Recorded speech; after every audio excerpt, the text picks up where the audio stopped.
પિતાએ મોબાઈલ આપવાની ના કહેતા 17 વર્ષના પુત્રએ કર્યો છે આપઘાત। સુરતના પાંડેસરા વિસ્તારની હચમચાવી દેનારી ઘટના શું છે? સમગ્ર ઘટના આ વિડીયોમાં વિગતે વાત કરીએ। સુરતના પાંડેસરા વિસ્તારમાં એક હચમચાવી દેનાર ઘટના અત્યારે સામે આવી છે, જ્યારે ધોરણ 12માં અભ્યાસ કરતો એક 17 વર્ષીય કિશોર તેના પિતાએ મોબાઈલ ફોન આપવાની ના પાડતા આપઘાત કરી લીધો છે। આ ઘટનાએ સમગ્ર વિસ્તારમાં શોક અને અરેરાટી વ્યાપી જવા પામી છે। ત્યારે પ્રાથમિક માહિતી અનુસાર પાંડેસરા વિસ્તારમાં રહેતો આ કિશોર ધોરણ 12માં અભ્યાસ કરતો હતો। જોકે અભ્યાસમાં ધ્યાન આપવાને બદલે તે મોટા ભાગનો સમય મોબાઈલ ફોનમાં જ વ્યસ્ત રહેતો હતો, જેને લઈને તેના પિતાએ તેને ઠપકો આપ્યો હતો અને મોબાઈલ ફોન આપવાની ના પાડી હતી। ત્યારે પિતાના આ નિર્ણયથી નારાજ વિદ્યાર્થીએ આપઘાત કરી લીધો હતો અને પોતાનું જીવન ટૂંકાવી લીધું હતું।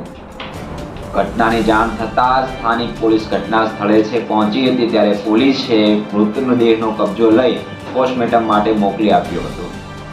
આ મામલે પોલીસે ગુનો પણ નોંધી લીધો હતો અને વધારે તપાસ પણ હાથ ધરી છે। પણ આ ઘટના ફરી એકવાર યુવાનોમાં મોબાઈલની લત અને તેના ગંભીર પરિણામો પર ચિંતા ઊભી કરી છે।